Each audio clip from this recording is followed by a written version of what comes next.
जेन जेते विद्रोही माने अछन सेमानकर मुहे मुहे कहूचे कोसल राज्य हेबा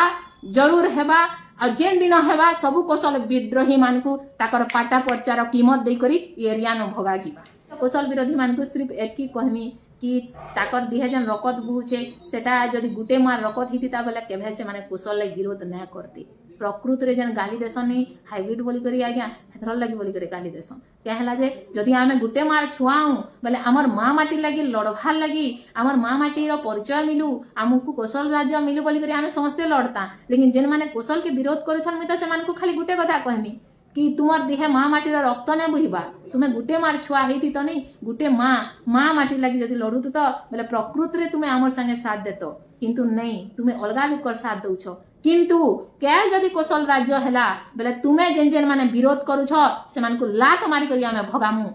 तो माने कोसल विद्रोही से माने हमर राज्य विद्रोही आन से लात मारी करी आमे भगामु तुमर पेटा पर्चार सब बाहर करबो तुमको तुमर एरिया रे तुमको तुमे जे करी रहबो आ तुमर पाटा पर्चा सहित तुमको किनी इनो बेदखल करा जीवा जेते बेला कोसल राज्य हेबा। इटा मुई आपन को जेन जेते विद्रोही माने अछन सेमानकर मुहे मुहे कहूचे कोसल राज्य हेबा जरूर हेबा आ जेन दिन हेबा सबु कोसल विद्रोही मानकु ताकर पाटा पर्चार कीमत दे करी एरिया न भगा जी।